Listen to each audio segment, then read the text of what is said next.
Have you ever seen a watch that instantly grabs you and you just have to have? I think most of us probably have, and I'm not immune to it either. That's not necessarily a bad thing, but what happens when that happens with two color versions of the same model? Let me tell you about it.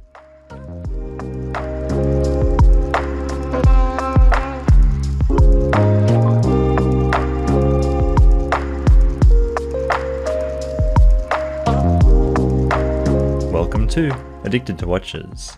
Today, we're looking at not just one, but two watches, because I couldn't choose between two colors. They come from a brand that I didn't pay much notice to for quite a while, but really find myself warming up to lately. It's one that maybe I should have given more consideration to earlier: Hamilton. This, or these watches in particular, are the Hamilton Khaki Field Automatics. These two watches are of course field watches. It's in the name and on the dial, but they're perhaps not the Khaki Field models you might first think of when it comes to Hamilton. I think these two are a bit more interesting and really like all of the details that went into the design of the dial. Like I said at the beginning, when I first saw this model, I knew I was going to get one. I just had to work out where to get one from and which color to get. That's where I ran into two problems. One is that these models are now discontinued, in Australia at least, and the other is that I really liked two of the available colours: Army Green and Photina Brown. Of course, I did the only logical thing a watch-addicted person would do. I bought both, so that I could choose my favourite once I had both in hand. I got both of these from Japan, which actually has a very big market for second-hand Hamilton watches. Both arrived in great condition and were running well. Which one did I decide to keep? I'll tell you a bit later, but place your bets in the comments down below. While they were available, these had a retail price of either $1,075 or $1,175 Australian dollars, depending on colour and bracelet options. In the US, they were priced at $695 and $745 respectively. Those prices are a fair bit higher than a lot of the Seikos I generally look at on the channel, so do they offer enough to justify the price? Let's take a look at the watches a bit more closely now to find out. I'll switch between each version as I go, but let's first talk about the differences between the two watches, that being the colour.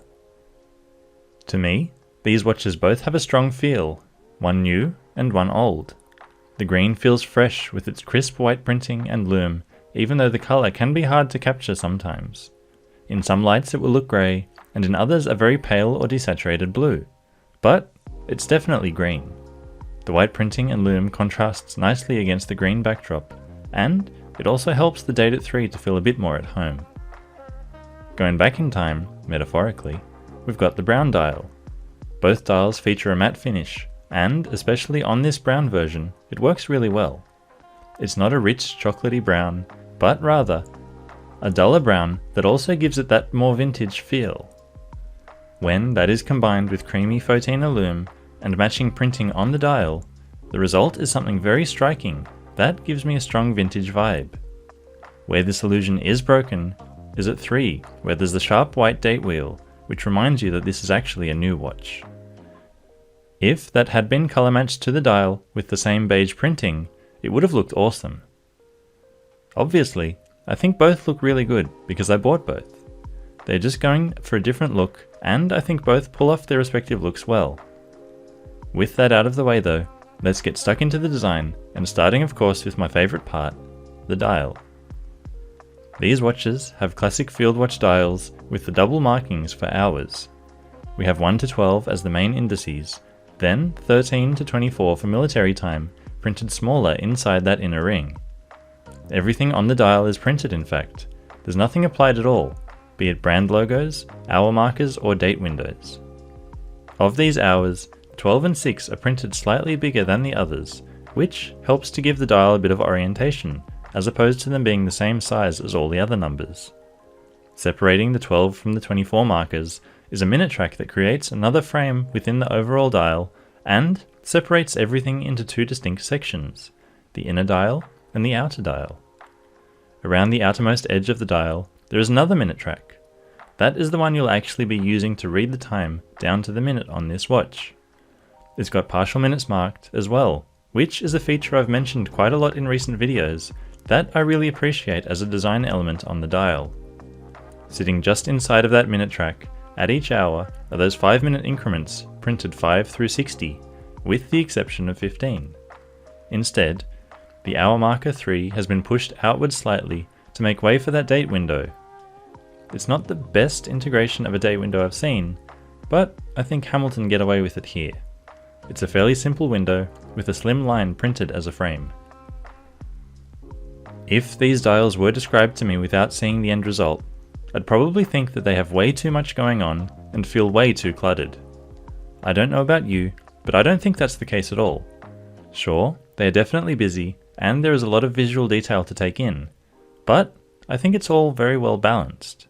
The size of all the numerals printed on the dial is spot on, and creates the exact visual hierarchy you'd want. Your eye is first drawn to the main hour Arabics 1 through 12, then to the 5 to 60 minutes, and finally the 13 to 24 hours.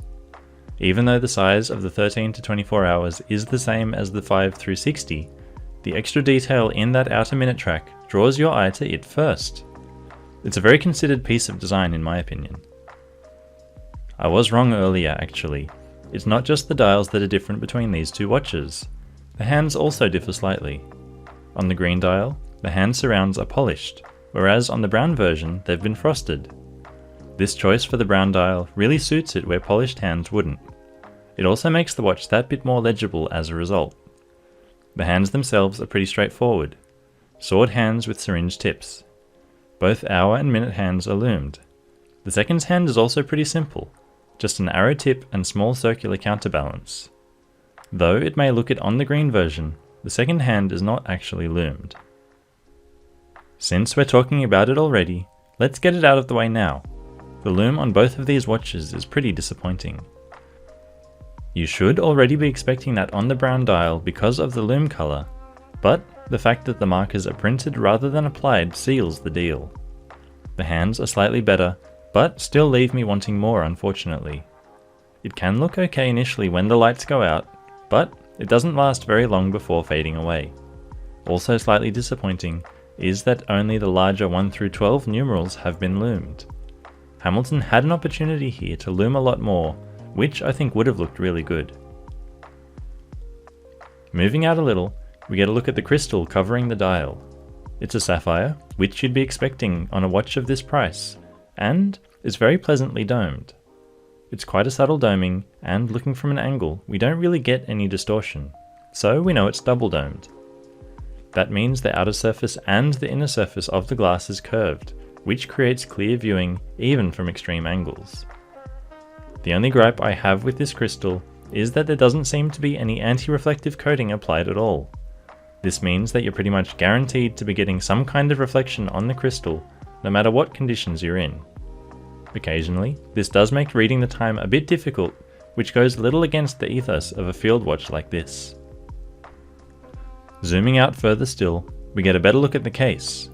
There are actually two sizes available for this watch, a slightly larger 42mm and this 40mm version. For my wrist at least, I think 40 is the perfect size for this watch. I don't mind it having a little more wrist presence as a field watch. So, the case diameter is 40mm. The height comes in at a very reasonable 11.6mm, even with the domed crystal. Lug to lug is a little long compared to some Seikos at 49.5, but still very wearable. Thankfully, the lug width between those lugs is 20mm, because field watches are notoriously versatile when it comes to mixing it up with alternative straps. Before we get too far ahead of ourselves though, let's look at the case and the bracelet that comes with the watch. The case is pretty simple, which is what a field watch should be. It's got a polished bezel, but every other surface on the watch is brushed. The top and the sides of the case are flat and gently curve into the lugs. From the side here we can see the case curving down a little towards the lugs, as well as that signed crown. This crown doesn't screw down, but the watch still manages 100 meters of water resistance. That's thanks in part to the caseback that does screw down.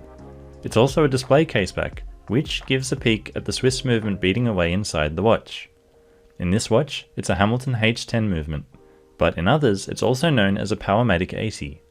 Basically, it's an ETA 2824-2 that's been slowed down to a beat rate of 3 Hz, which allows the movement to have an 80-hour power reserve. Hamilton haven't done any decoration on the movement, but at least there's a mildly interesting skeletonized rotor to look at back here. While there is a version of these watches on leather-backed canvas straps, I prefer bracelets, so that's what I have here for both. I've said it many times, but I'm never a big fan of polished center links on a bracelet like this, and honestly have considered getting them brushed at a jeweler. All links as well as the end links are solid, and the end links are female, so the bracelet begins conforming to the wrist straight away. It tapers ever so slightly from 20 to 18mm by the time it reaches the fairly substantial clasp. This clasp is very solid, with a milled shell and scissor. It has space for 4 positions of micro adjustment, and, along with polished sides to match the bracelet, has a polished chamfer too. The brand name has also been engraved across it. The bracelet is fairly chunky, and while I don't have any major concerns about it, I wouldn't have minded if it was a little bit thinner and tapered a little bit more. That said, we'll soon see the watches on a few different straps as well. And so, let's get them on wrist. Straight away, you'll be able to see what I mean about that crystal really picking up every possible reflection. But you can also see how nicely that 40mm case wears on my 7-inch wrist. As I turn it, the relatively low height of the watch comes into play, as does the polished bezel which catches the light. I do think that on the bracelet, the clasp maybe overbalances the head of the watch, and could do with being a bit smaller. I appreciate how solid it does feel, but maybe it's a bit too chunky. Changing out the bracelet for this beige leather strap, I think it works really well. In fact, it works well on both colour dials. Sticking with beige but a NATO this time, again it really suits the watch. Field watches especially are at home on straps like this. Back to leather, and this green dial really looks good paired with a brown strap, whereas I think mixing different shades of brown between the dial and strap doesn't always work out. Between the two, I'd say the green dial is a bit more versatile when it comes to straps. Having covered the watches now, you can probably pick what my complaints are. I have been mentioning them as we've gone through the review already. First up is the lume. As field watches, I really think they should have better after dark legibility. I can maybe give the brown dial a pass with the Photina lume, but the green dial has no excuse. Then, there's the crystal with no AR coating whatsoever. Hamilton clearly put a lot of thought into getting the design of the dial right, but it's really hard to appreciate those details when you're constantly battling with reflections coming from the crystal. And then there's the bracelet. It's just a bit too big and chunky for the watch, I feel. A bit more taper and a smaller clasp would go a long way to enhancing the wearing experience of this watch. And, while we're making changes to the bracelet, might as well brush those mid-links too. It might sound like I'm not a big fan of the watch after all of that, which seems a bit silly considering I bought it twice. But most of those gripes are pretty minor, and I can easily live with them. I really like both watches, and am still having a hard time choosing between them. I can't keep both, and eventually will sell one of them. So, which one do you think I'll sell? Have you worked out the one you think I've picked to keep? Well, for now at least, I've settled on keeping the brown dial. I do already have both a green and brown dial watch in my collection, but there's just something about the combination of that creamy lume and brown dial colour that really get to me. This was also the first colour version I originally saw that got me interested in the watch in the first place. While I may change my mind between now and when it comes time to sell, at the moment, the brown dial is the winner. Green is a very close second though, so who knows? What do you think about this watch? Had you come across this model from Hamilton before? Which colour did you think I'd pick? Which would you pick? Let me know in the comments, and I'll see you next time.